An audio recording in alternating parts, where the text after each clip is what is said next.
Welcome to the 2020 Grocery Store Tours. My name is Annabelle and I'll be your host. Since 2017, the Student Dietetics Association of FIU has been committed to providing nutritional awareness to our community. This semester, because of our current climate, we're bringing this tour to you in your home. So get comfortable, grab a snack, and join us along this tour. We'll be talking about the different food groups, some nutrition tips, and some great resources. So stay tuned and stick around. So first, we'll be hearing from Niliaz. She'll be talking about the various protein sources, from salmon to beans. She's got us covered. So take it away, Niliaz. Hi everyone, my name is Niliaz. I'm part of the Nutrition and Dietetics program at FIU, and in this video we're going to talk about protein, some affordable sources, and the importance of choosing a high quality protein source. Now, before we continue to talk about the protein sources, I want to share a little bit about what's protein and the chemistry and science behind it. We know that protein is one of the 3 macronutrients that our body needs and uses with more frequency, you could say, or in higher quantities. Proteins are used for biochemical reactions inside our body, human growth, structure, and they store and transport nutrients. These proteins, this word, is actually long polypeptide chains. So it's a long chain that is made of amino acids. There are 20 amino acids in total. And these amino acids, as you can see in the picture right here, they are formed with a amino group, an acid group, and an R group or side chain. The side chain will determine which amino from the 20 amino acids that are existent today will become this one right here. Amino acids are the building blocks of this long polypeptide chain that we call protein. When we eat protein, our body just breaks this polypeptide chain to amino acids that in our cell, the body then rearranges them to become the protein that we need at the moment. Usually when we hear protein, we think about meat. Sometimes meat is not the most affordable or accessible to us, especially since we're college students, tight on schedule and money budget most of the time. If you're buying meat, look at that lean percentage. The higher percentage of this produce, the less fat it will have, so the more protein for your buck kind of thing. And be aware of the grass-fed and organic labels. Another great protein meat source is salmon. It's packed with many micronutrients and omega-3 fatty acids that support bone and heart health. But something is true, we don't always have the time or the money to buy salmon, cook it in the oven, or season it with thyme and cook it on the stove. So this is when our fronts that I have in the back here, I'm gonna get for you, come in handy. My tuna packs. I bought a pouch and a can because I want to make some comparisons for you. The pack contains 17 grams of protein and a total of 70 calories.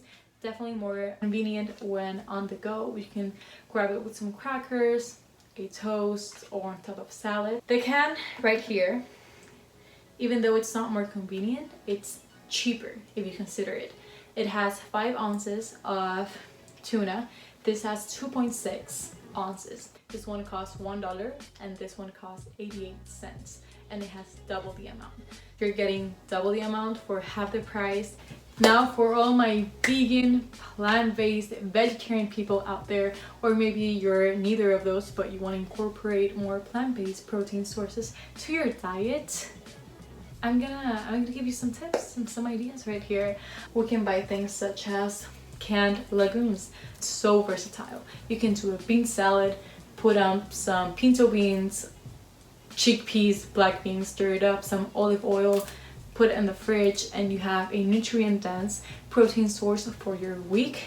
I also like to pair corn, black beans, and some quinoa, which serves as both a carbohydrate and a protein. Mix it all up with some tomatoes, guac, and it makes an excellent burrito stuffing. It's true, tofu may not taste like a lot, but that's the good thing. You can be creative with it because whatever you season it with That's what it's gonna taste. We sometimes think that we have to pack our 3-day meals, right? Breakfast, lunch, dinner with 20 grams of protein, when it's definitely not like that. You can divide your protein intake throughout the day by adding some snacks. If you add nuts, walnuts, pumpkin seeds, almonds in those snacks, you can easily intake 5 to 10 grams of protein in snacks alone. Last tip before you go away from my video is to remember that when you're buying any protein source, keep the ingredient list short, simple, and readable, so you ensure quality foods to your beautiful body. Thanks for watching. Heard that, everyone? Short, simple, and readable. Amazing tip, Nilias. So now we're in the dairy section to learn all about calcium from Camila. So take it away. Guys, my name is Camila. I'm currently a junior and I'm doing my bachelor's in nutrition and dietetics. And today is the day. Today we're going on a virtual grocery tour, specifically in the dairy section. So I want you to imagine that you're in the dairy section. But what is dairy? Dairy is any product produced from or containing milk of mammals. Here I have visual examples. Any type of cheese is considered dairy, butter, yogurt, and whole milk. Besides containing fat, sugar, and protein, those products contain calcium. But what is the importance of calcium? Why do we always associate calcium with milk when in reality there are other sources of calcium? So now I want to talk to you guys about calcium. So what is calcium? Why is it so important about us consuming enough amount of calcium per day? Calcium is a mineral which our body uses for different body processes, starting with that it helps our body maintain healthy and stiff bones to carry our body weight. It's also a cofactor for the enzyme, meaning that if the enzymes don't have enough calcium, they won't work properly. It also affects the smooth muscle that surrounds the blood vessels. It regulates muscle contraction, so when the heart's pumping, the blood coagulation as well, and has a role in bone remodeling. If we don't have enough calcium, the calcium stored in our blood is going to be used. So in the long term, that's not going to be healthy. So that's why it's so important in consuming enough calcium per day. Now that you know the importance of calcium, how do we know we're choosing a good source of dairy, a good source of calcium? So when we're at the dairy section, we want to look at the nutrition label. The nutrition label is our friend, is our best friend when choosing a good source and affordable source. In terms of affordable, mainly the brands of the supermarket are less expensive than another name brands. Also, we want to look for the fat content and the sugar content. The fat content we want to diminish the trans and fat consumption, as well as the added sugars. But it's very important that you understand the difference between added sugar and naturally occurring sugars. When you see the label, you're gonna see that it says added sugar 0, which means that all the sugar present in that food is naturally occurring, which the body processes very well. Added sugar we want to diminish. Saturated and trans fat, we want to diminish it as well. Lastly, I want to point out that milk is not the only source of calcium. There are other sources which are dairy-free. But the importance of knowing this is to have a diet with variety in it. So adding a little bit of walnuts, a little bit of cashews, having soy milk, having cheese, all of those things will add up at the end of the day and will make you consume the recommended amount of calcium. So I hope you guys enjoyed this little virtual tour. And yeah, thank you for watching. Thank you, Camila, for the amazing tips. Now, we know nutrition labels might not be the easiest to read or understand sometimes, but fear not, Julia has got us covered. She knows tons about nutrition labels and how to read them and the things that we should be looking out for. So stay tuned and let's hear from her. Hi everyone, so my name is Julia Tryfin and I'm currently a junior here at FIU in the DPD program, and today I'm here to talk about nutrition labels. So here I have my favorite jar of peanut butter that I get at Publix for $2.77. It's super versatile, a good source of protein, a great source of fat, and I love to make Thai sauces with it. I put it on some toast and top it off with some banana and cinnamon, and it's super yummy. I'm gonna insert a photo of the nutrition facts panel here on the back so we can just go over it together. So right off the bat, we start off with the servings per container and the serving size. So this is important to know because all of the information that is on this panel is based on one serving size. One common mistake that people make is that they will look at the back of a product and say, oh wow, 100 calories, that's great, but they won't check that there might be 3 servings in that container, and they'll eat the whole thing, think that it was just 100 calories when in reality it was more than that.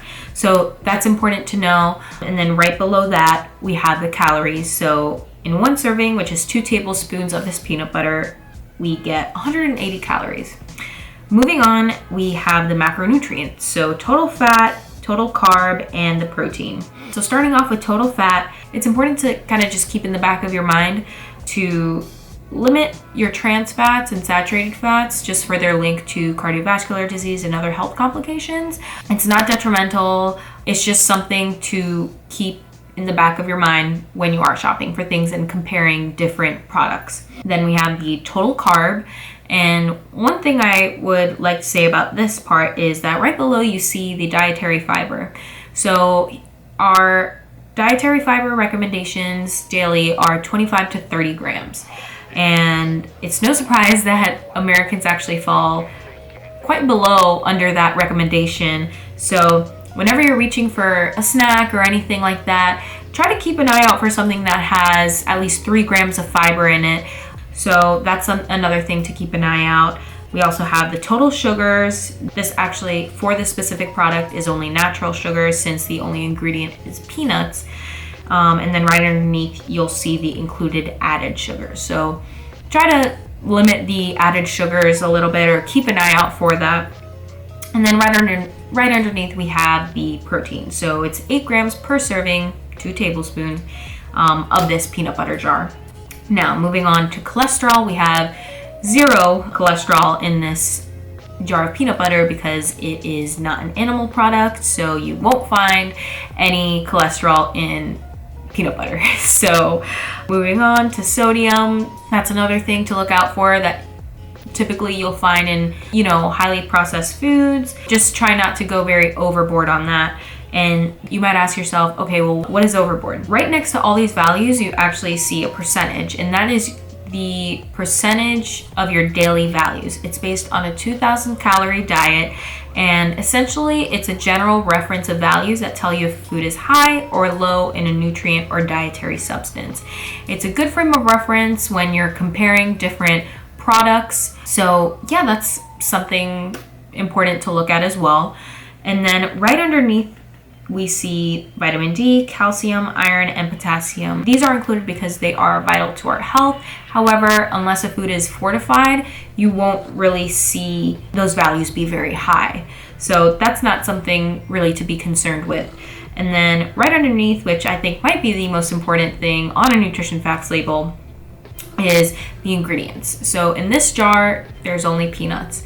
However, there are other peanut butters that include hydrogenated oils, different types of sugar, when it's just peanut butter. So whenever you can, try to get the things that have limited ingredients, or at least ingredients that you can pronounce, that you know what they are. That's always something good to do. All in all, it's important to take a look at the nutrition facts panel to know what you're putting into your body, because at the end of the day, you got one body for the rest of your life, and we have to take care of it. Other than that, I wish everyone a happy and healthy semester in all areas of life. Thanks for watching. So, cucumber, fruit or vegetable? I don't know, but I do know one girl who does. Sarah, she knows tons about fruits. Let's hear what she has to say about why they're so great. Hi, my name is Sarah Morales and I'm a volunteer with the Student Dietetic Association. Today I'm here to talk to you guys about fruits. Fruits are so important to get a variety of in our everyday diet. All fruits contain vitamins and antioxidants that help our body in different ways. Try to change up the colors and textures of the fruit to keep it fun and exciting. Accessibility and affordable options is an important topic to talk about with college students. Instacart is a great resource for students to utilize, especially when transportation is limited. Shop in season. Fruits are always cheaper during their harvest season. Some refreshing fruits in season this summer are strawberries, blueberries, pineapples, peaches, cherries, and mangoes. Important sources of nutrients is also a key reason why we should be getting a lot of fruits in our diets. Red fruits like strawberries contain carotenoids, flavonoids, and lycopene. These are responsible for ridding the body of environmental hazards that could be linked to cancers, while also repairing the blood vessels from damage of free radicals. Blue and purple fruits like blueberries and grapes get their colors from anthocyanins and proanthocyanins. These antioxidants have been linked to healthy aging as well as heart and brain health. Green fruits like kiwis get their color from lutein, flavonoids, and other phytonutrients. Flavonoids are linked to healthy heart and brains. Lutein is potentially beneficial for eye health as well as certain cancers like heart disease and type 2 diabetes. Smoothies and snacks is another way we can incorporate more fruit into our everyday life. Smoothies are a great way to get a bunch of food groups together while also upping our hydration. The base of a smoothie can range anywhere from water, milk, plant-based milks, coconut water, and so on. Add a cup of your favorite frozen fruit and find creative ways to top your smoothie, such as adding granola, coconut shavings, chia, flax, mixed nuts. The choices are really endless. Snacks are another way that we can incorporate more fruit into our everyday diet. Simply grab a bowl, throw some different colored fruits together, and maybe even pair it with granola, nuts, or cheese to stay full for longer. Here I have a fruit bowl with blueberries, strawberries, and kiwi, all different colors which will give me different vitamins and antioxidants. Another great reason to add more fruit into our diet are their immune-boosting qualities. Citrus fruits contain a great amount of vitamin C, which boosts the immune system's ability to fight off colds and flus. Servings of kiwis, strawberries, guava, oranges, or papayas have over 75% of the daily value of vitamin C. Sale prices is also a thing that we need to look out for as college students. As I mentioned before, shopping in season is the best way to get a good price on fruits.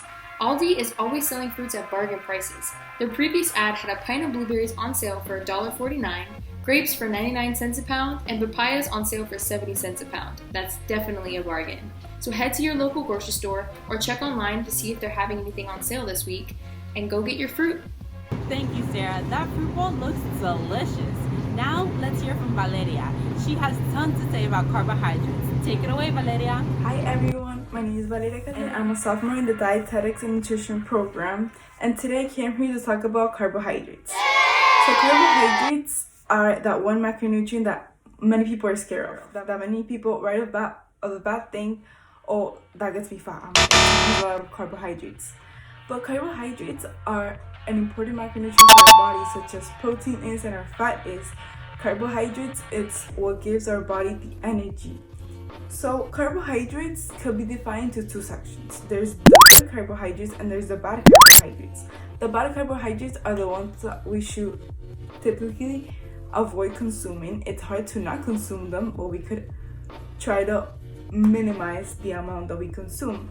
In the bad carbohydrate section, we can find those carbohydrates such as crackers, white breads, juices, which typically tend to lie in the middle of the supermarket, in the middle aisles of the supermarket.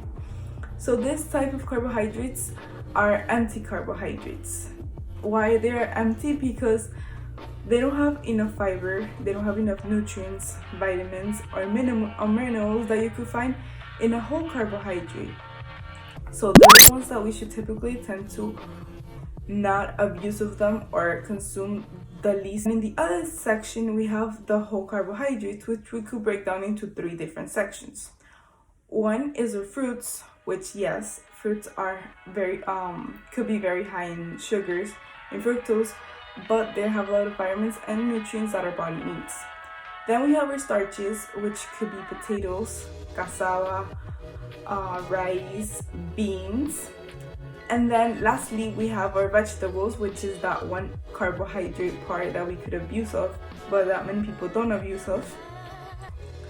In the whole section, people who are intolerant to gluten, they could mostly rely on, since you will ensure that you don't have any gluten, there's not gluten interference rates. Also, people in the keto diet, they consume this whole type of carbohydrates, since things such as vegetables, they're really high in fiber, so they're really low in carbohydrate, low in calories.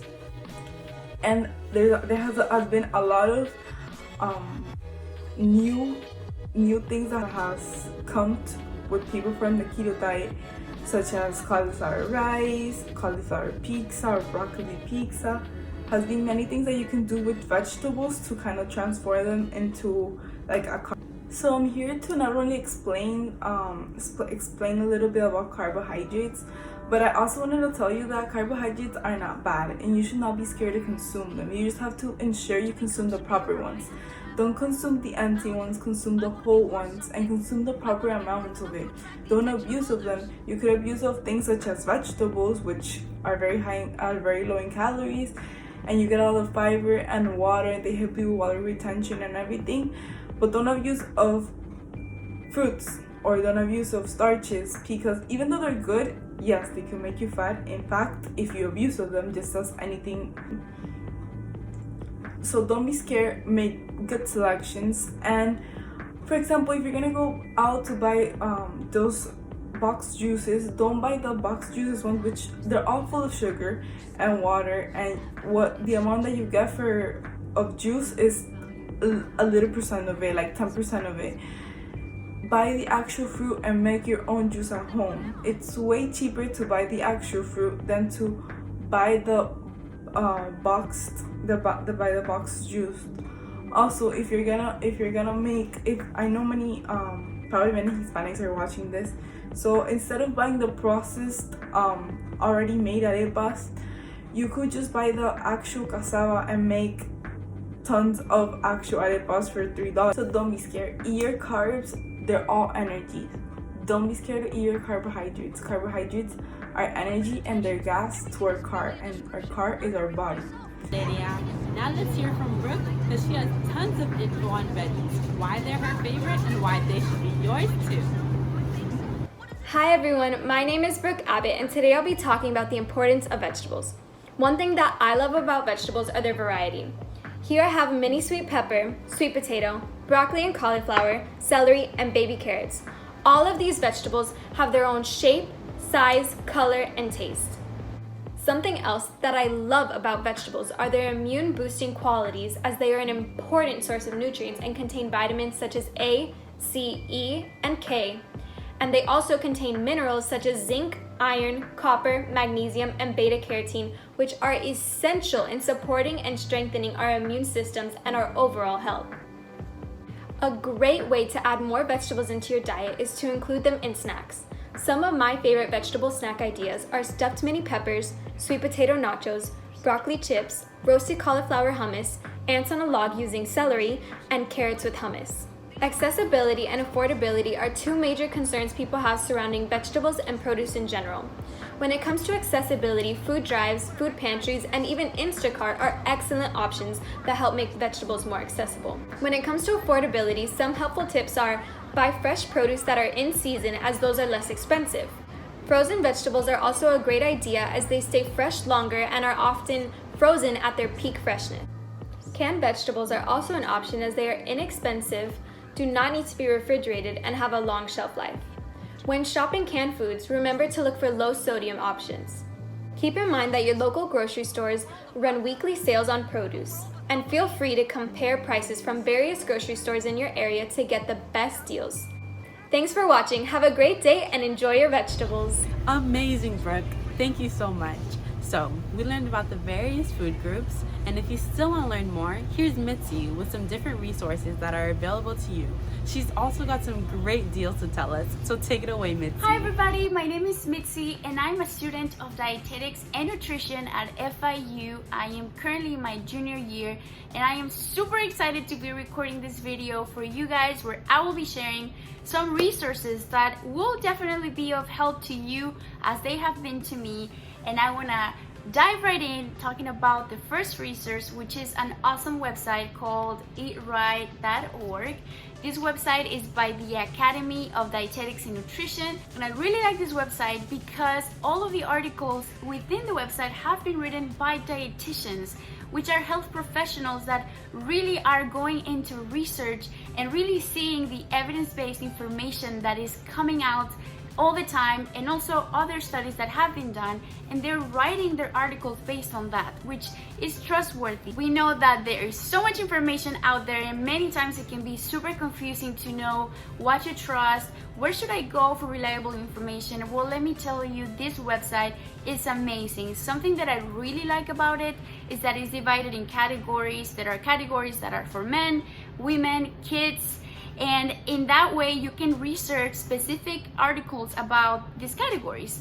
Another thing that I really like is that there is a search bar where you can basically type any word that you want to research about. For example, diabetes, or apples, or carbohydrates, or keto diet. If you have questions about diets and all of that is super confusing, let me tell you, that is such a good tool about this website, and I really enjoy that. I go there periodically, and I'm always impressed at how easy they explain within every article the information that they're conveying there, so I definitely recommend that website. The next website is food.unl.edu. This website is an extension of the University of Nebraska, and it's such an awesome website because of 3 different reasons. One, you can find recipes, you can find articles about food safety, all written by professionals like dietitians, which is amazing. And you can also download PowerPoints, pamphlets, or information that they have made available to the general public or health professionals, so they can download these PowerPoints presentations and use them for presentations if you want to share with your friends or with anybody. So they make it so easy and user-friendly to navigate through the website and download these resources. Lastly, I want to share about something that is actually quite exciting to me, and I hope it is to you, and this is finding coupons. Finding coupons has the goal of getting the deals at the stores of your preference. Who doesn't like deals? I don't know, but I do, and I probably think that you also like coupons. So I really believe that by finding coupons from our favorite stores or any store is going to allow us as college students to save money and shop in a smart way. So the places where you can find coupons can be the local newspaper, they can be your favorite store's application. For example, Target has an app, Walmart has an app where you can find if they have good deals going on in that week, and in that way, when you go shopping, you know in advance what's on sale and you can purposely buy that deal of the week. Another way to find coupons is by getting the flyer that the store provides. For example, Aldi is always providing flyers where you can take home and you can navigate through it and find the deals that they're offering also within that week or the following week. The reason why I like doing all this coupon hunting is because it's actually really relaxing and I save money in the end. So I definitely recommend it, and I hope you enjoyed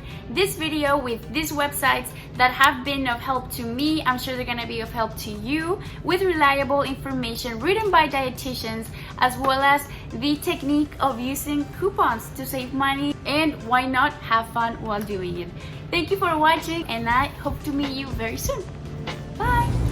Thank you, Mitzi. Those are some awesome resources. I know I'll be referring back to those throughout the school year. So to conclude, we'll hear from our Student Dietetics Association President, Miss Quinn.